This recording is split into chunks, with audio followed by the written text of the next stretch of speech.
Alright, so we have the 2005 AP Physics C Mechanics Free Response question, and this is the first question. A ball of mass m is thrown vertically upward with an initial speed of v0. It experiences a force of air resistance given by F equals negative kV, where k is a positive constant. The positive direction for all vector quantities is upward. Express all algebraic answers in terms of m, k, v0, and fundamental constants.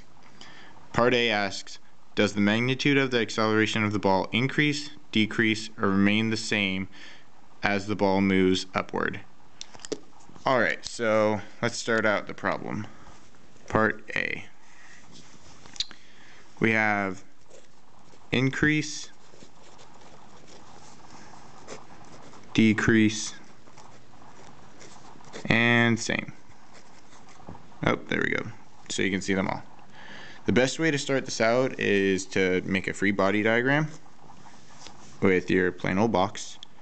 So it's in air, so you have mg going down, and there is air resistance, so you also have your air resistance going down. We'll label that F for now. Since the velocity is upward, we can just write that over there. Velocity upward. And air resistance is downward in the same direction as gravity, as stated. The velocity will decrease, causing the force of air resistance to decrease. Therefore, the net force and thus the total acceleration both decrease. So we can label that as decrease. Alright, part B.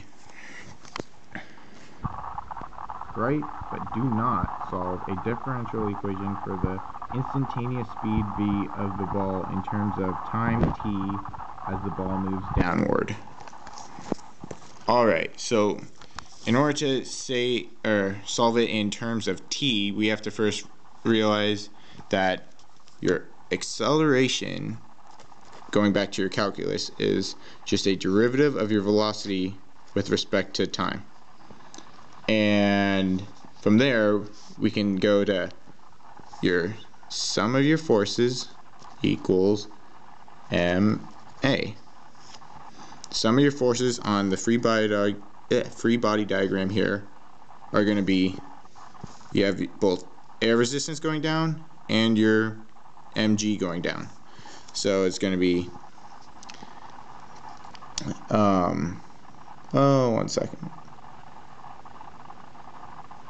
I got this. Okay, so it's going to be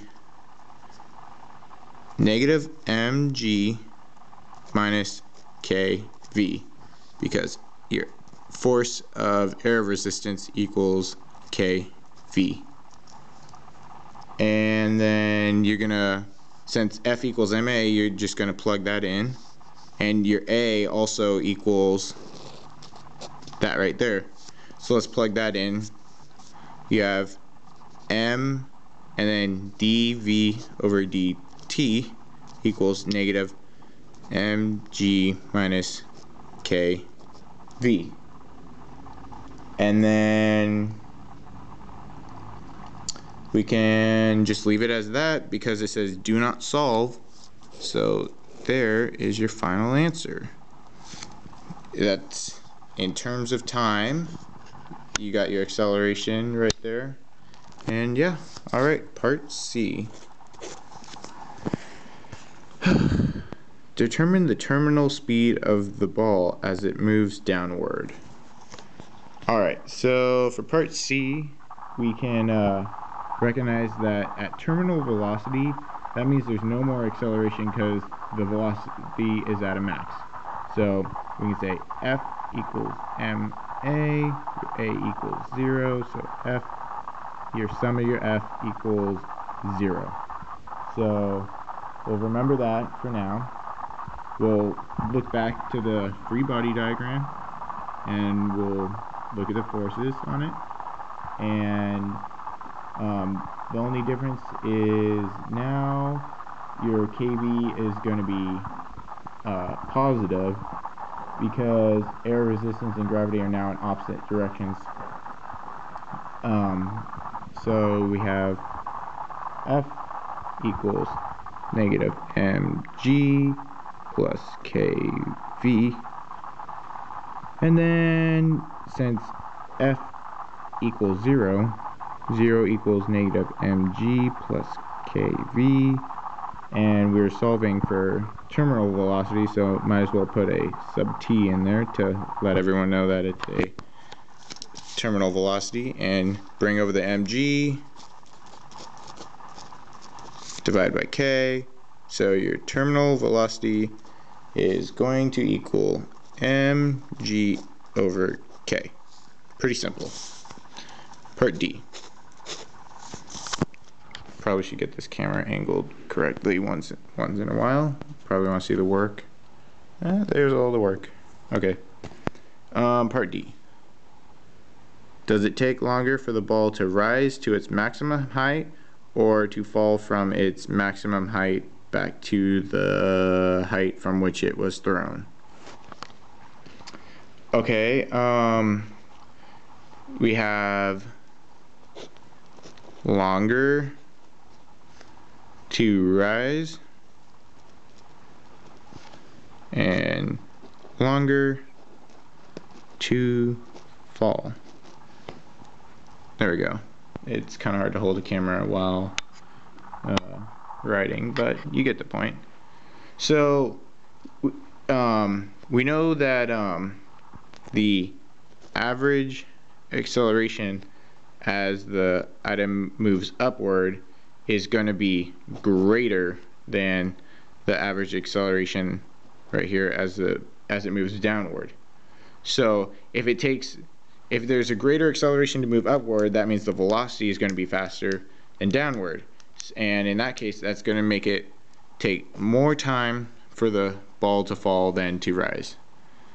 And then let me get another sheet of paper, because we have one more part of this. We have part E written up here. There we go. Okay, so for part E, on the axis below, sketch a graph of velocity versus time for the upward and downward parts of the ball's flight, where TF, your final time, is the time at which the ball returns to the height from which it was thrown. So here's our graph. I am going to hopefully recreate a semi-effective graph over here with TF. Alright, so to start out, the ball was given an initial velocity, so at time 0 there was an initial velocity, so we can start there. We know that as the ball is thrown upward, the velocity is going to decrease because of air resistance and gravity, and for the entire duration.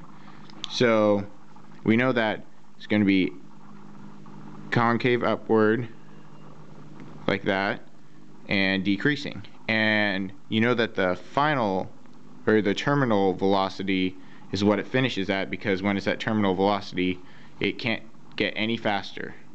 So yeah, that's how you do the graph. That's your mechanics number 1 problem.